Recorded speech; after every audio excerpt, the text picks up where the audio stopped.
sailors, welcome to Wind Masters Croatia. In this series, we'll take you on a journey through 9 of the most popular sailing routes in the Croatian part of the Adriatic Sea, plus one true gem for the end. In today's episode, we're taking you on a route along the South Adriatic coast and visiting the famous city of Dubrovnik, Elafiti Islands, Mljet Island and National Park, the Pelješac Peninsula, and finally, ending in the beautiful town of Korčula. Enjoy the ride.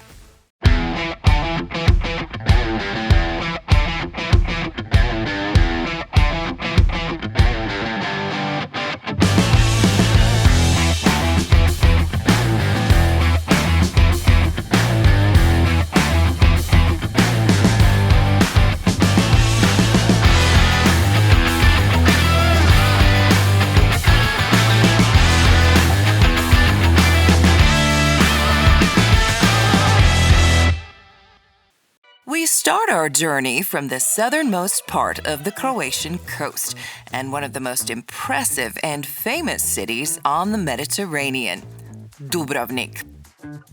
Its turbulent history begins with the founding of the city in the 7th century under the name Ragusa. The city is surrounded by imposing walls almost 2 kilometers long, which were built over 500 years. In the 14th century, Dubrovnik became one of the first republics in the world under the name the Dubrovnik Republic.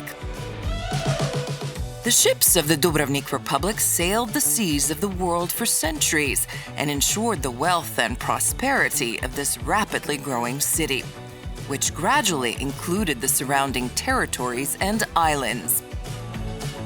The wide main street, Stradun, runs through the center of the city. It is the main street of the city and a favorite gathering place and promenade of Dubrovnik residents and their guests.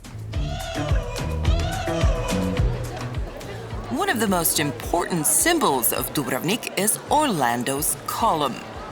It is also the oldest sculpture in Dubrovnik, preserved to this day, and it depicts a medieval knight with a raised sword. Also here is the famous church of Saint Vlaho, the patron saint of the city of Dubrovnik.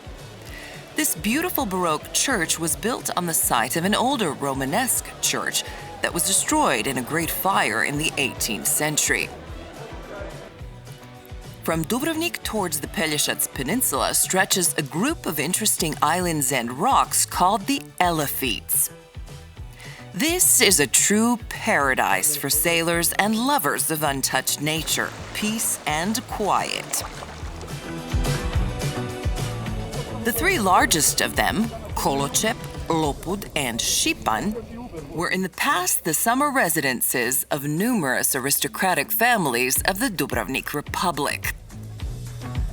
They had their luxurious summer houses on them, which today are mostly abandoned. Numerous beautiful coves are ideal for exploring and enjoying swimming in the pristine sea. Also, they are very suitable for anchoring during the night. The island of Lokrum is a small green piece of paradise, located just 10 minutes away by boat, and is a favorite excursion spot for all Dubrovnik residents and guests. The island is a protected nature park, and there is a botanical garden full of exotic Mediterranean and tropical plants. Maximilian Ferdinand von Habsburg, who was a great lover of nature and stayed on Lokrum on several occasions, is responsible for these wonderful gardens. On the highest peak of Lokrum is the star-shaped Fort Royal, built in 1806 by French soldiers on Napoleon's orders. The Dubrovnik Republic was one of the most developed European states of the Middle Ages. This rich and interesting past is evidenced by the remains of numerous summer houses of the captains, ship owners, and merchants of that time, whose wealth would be measured in billions in today's money. They built palaces, summer houses, lawns and parks on almost all the islands. The island of Šipan abounds in the remains of those former palaces, most of which are very neglected and in poor condition.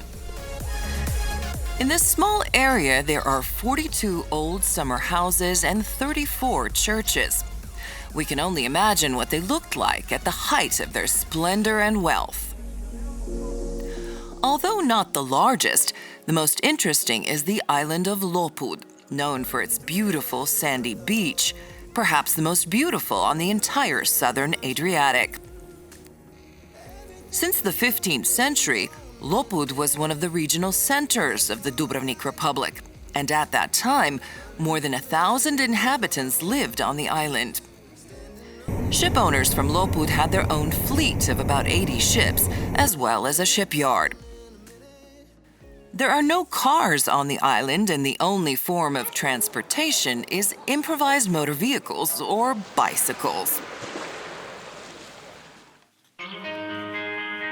The Aci Marina Dubrovnik is one of the safest for mooring, keeping, and maintaining vessels. It is the ideal starting point for a complete nautical adventure along the coast and colorful islands. Since last year, the innovative Aci Golf Range has been available to guests and visitors of the marina. The marina has all the most important facilities for the benefit of boaters and guests, but also much more.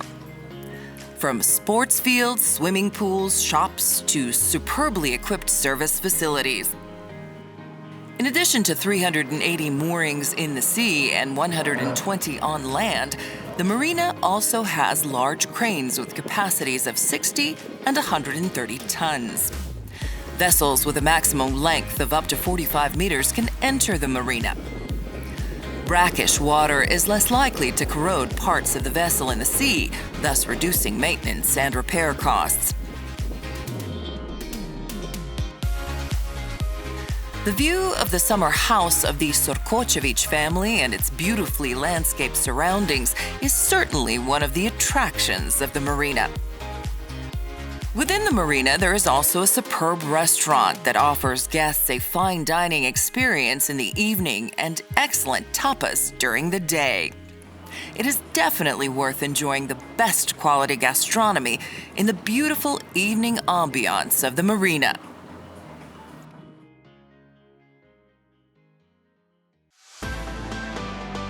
The Adriatic coast is ideal for sailing and motorboat cruises, which makes it a real paradise for sailors.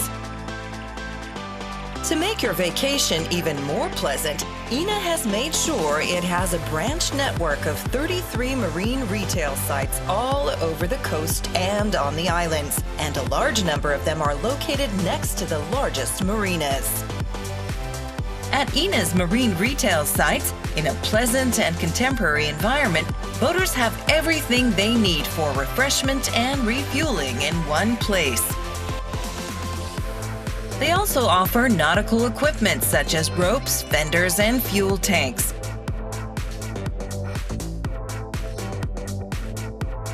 You can also stock up on consumer goods, the selection of which will satisfy the multi-day needs of even the most demanding sailors. There is also a gastronomic selection in the fresh corner. And after enjoying the wind, waves, and salt, you can refresh yourself with top-quality coffee and fresh bakery products. Sandwiches prepared on the spot, and delicious hot dogs.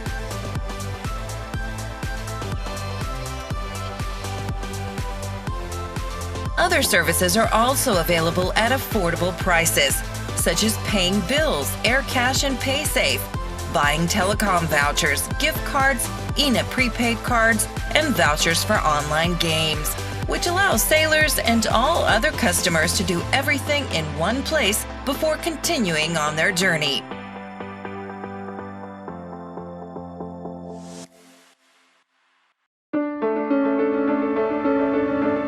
The second most important city in the Dubrovnik Republic was the small town of Ston.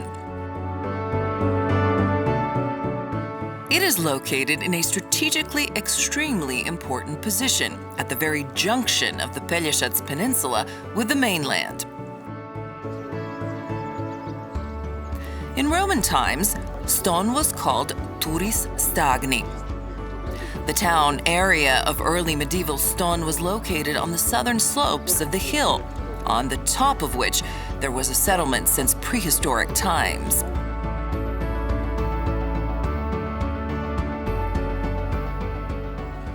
In 1333, it became part of the Dubrovnik Republic, and the people of Dubrovnik built and fortified the small town as a defense for Pelješac and protection of the salt mines from which they collected large revenues. When the construction of the fortified complex with walls 5.5 kilometers long was completed in 1333, it became the longest fortification complex in Europe and the second in the world, right after the Great Wall of China. Ston is a rich treasury of cultural and historical monuments, many of which are 0 and 1st category. The tame and preserved Mediterranean landscape makes this small town and its environment even more beautiful, and tourists are particularly attracted by the gastronomic specialties of this region, primarily oysters and mussels, and other seafood for which the Malo Ston Bay is widely known.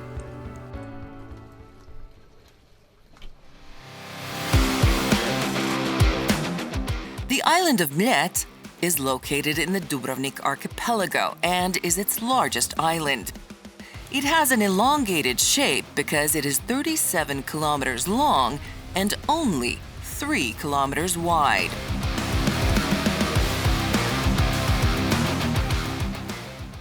It is separated from the Pelješac Peninsula by the Mljet Channel. It stretches in the direction northwest-southeast. It is considered the most wooded island on the Adriatic. More than 70% of the surface is covered by forests, and within the national park the coverage exceeds 90%, which is why it is nicknamed the greenest island in Croatia. The terrestrial fauna was greatly depleted after the Indian small mongoose, a species of predator that destroys snakes, was brought to Mljet in 1909. Since then, there are no poisonous snakes on Mljet, but there is also much less game. At a given moment, mongooses started to cause problems for the local population because they began attacking their poultry. The coast of Mljet is very indented with many coves and beautiful hidden places for swimming. Orebić is one of the most beautiful on the island.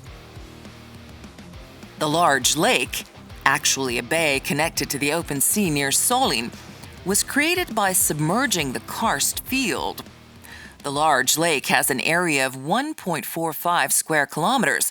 Its longest length is 2.5 kilometers, and its width is 1 kilometer. The greatest depth of the Great Lake is 46 meters. In the southern part of the Great Lake, there is a small island measuring 120 by 200 meters. Remains of a Roman building were found on it, but it is by far the most famous for the Benedictine monastery, whose monks came to the island in the 12th century.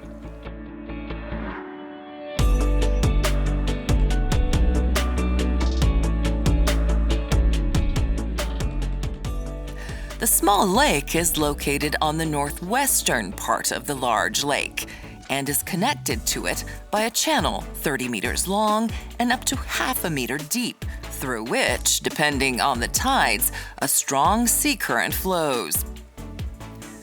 The canal is located at a place called Little Bridge. The surface of the lake is 1/4 of a square kilometer, and its greatest depth is 29 meters. The sea in Malo Jezero changes little, so it has the characteristics of a lagoon.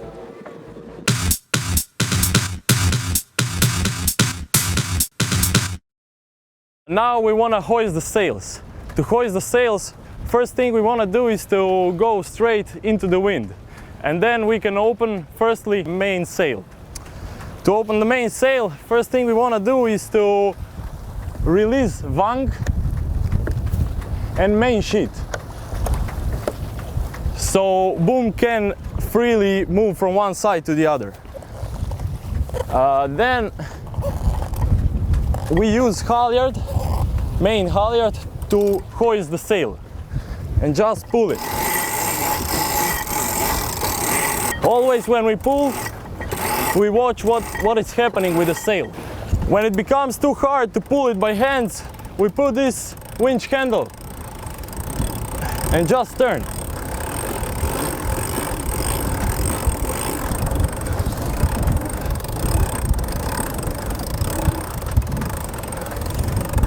Okay, now once we open the main sail, we want to open the jib, that's front sail. For that we want to move away from the wind or bear away. Now we are sailing and we can turn off the engine. First we put the engine in neutral and then turn it off. Okay, now we are ready for hoisting the front sail. For that we need this jib furler to open it and unroll it. And we need Genoa sheet, we just pull it out. This side we want to open this stopper. Now once we are ready, we can start pulling. Okay, now we can see that front sail is getting out. Now it's fully unrolled. Okay, both sails are perfectly trimmed. Now we are sailing just with sails.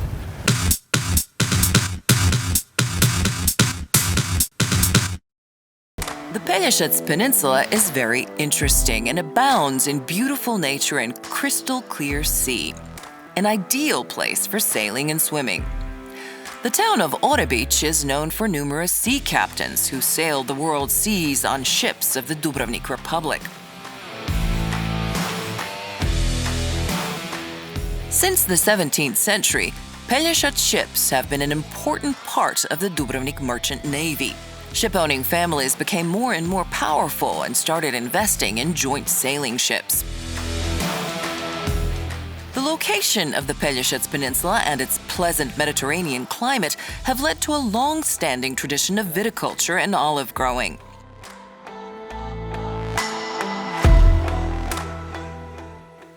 Cultivation and nurturing of vines is a 100-year-old tradition of Pelješac wine growers. Top selections of terrain, all-day sunlight give wines from this area exceptional quality. The hard-working hands of the peasants of Pelješac have cultivated the land for centuries, and on the most accessible terrain, fertile vineyards are created that produce top-quality wines. One of them is Postup, a famous Croatian wine-growing location at the entrance to Orebić. At the foot of Postup, in the village of Mokalo, a boutique winery has been opened decorated in the style of old Dalmatian taverns, with a museum where you will learn all about the painstaking work required to produce top-quality wines. Of course, you could also taste them and take some home with you as a souvenir.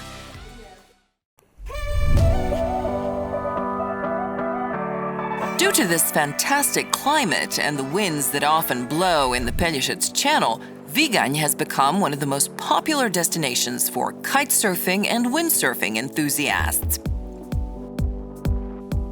Water sports enthusiasts from all over the world come to Viganj, which offers ideal conditions for both beginners and advanced professionals. If you don't have your own, you can rent all the equipment in a shop that also organizes a wind and kitesurfing school.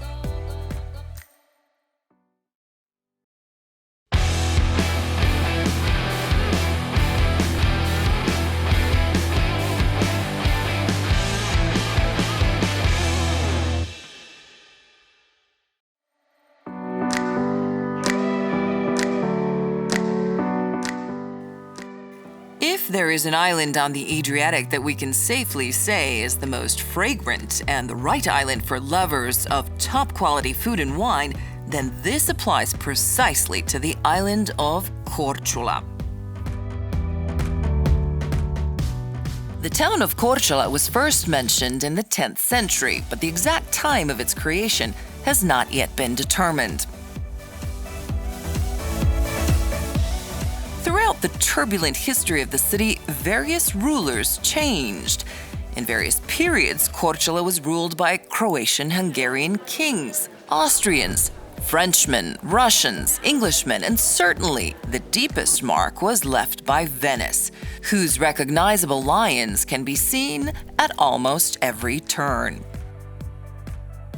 The city's grid resembles a herringbone pattern which protects the central street from the winds that often blow around Korčula.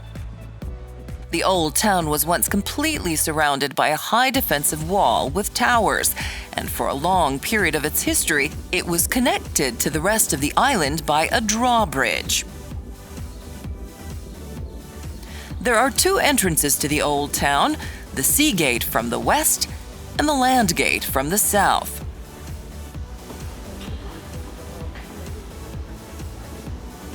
St. Mark's Cathedral, located in the central square, is one of the most important buildings in Korčula. It was built between the 13th and 16th centuries by the best Korčula and Dubrovnik builders. The big Revelin Tower was built here in 1845, and an arsenal was located next to it. In the 18th century, Korčula was the winter anchorage of the war fleet of the Venetian Republic.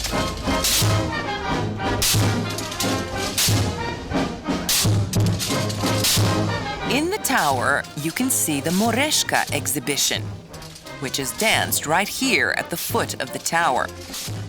Moreška is a nightly dance that originated around the 12th century in the Mediterranean and was once danced all over the region. Today, it is only danced in the town of Korčula.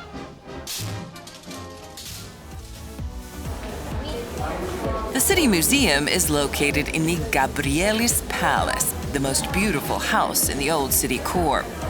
In various museum collections, one can learn a lot about the life and work of people in this area.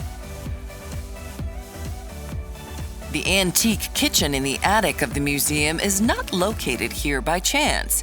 In order to reduce the risk of fire and unpleasant smells, kitchens in Korčula used to be located in the attics, and the balconies of houses were the main place for socializing.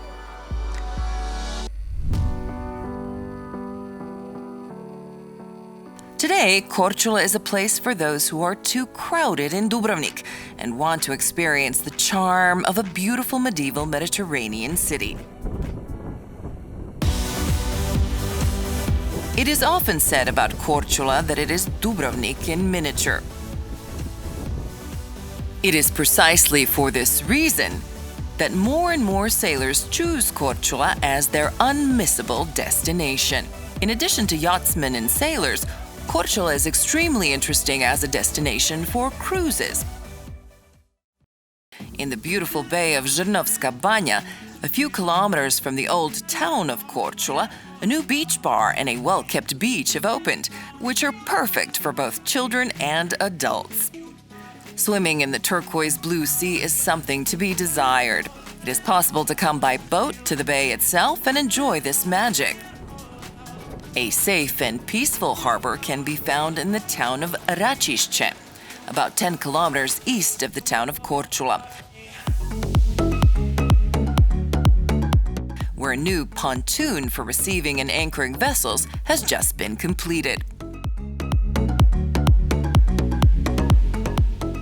Certainly the safest and most beautiful place to anchor is the Aci Marina in the town of Korčula, only 100 meters away from the old town center. With its 159 moorings, it will provide a safe haven for boaters sailing nearby and protection from all winds. It accepts vessels of up to a maximum length of 50 meters. In addition to standard services, you can find other useful facilities in the marina, such as an ATM, restaurant, coffee bar, mini market, a store selling nautical equipment, household items, and gifts, a hair salon, a service workshop, a crane with a capacity of up to 10 tons, sanitary facilities with a separate section for the disabled, parking for personal vehicles, and Wi-Fi internet access. If you're sailing from the direction of Hvar through the Pelješac Channel, the Red Lighthouse will serve as a landmark. If you're coming from the south, it's safest to sail around the Sestrice and Stupa Velika lighthouses from the north side, and then orient yourself towards the Green Lighthouse in the eastern part of the city port. During summer storms, the western part of the city harbor should be avoided. That was all for this episode. In the next one, we'll take you to the Split region, more precisely, the island of Brač, the Makarska Riviera, and of course, the city of Split. We wish you smooth sailing as forward you float. May there be wind in your sails and friends in your boat.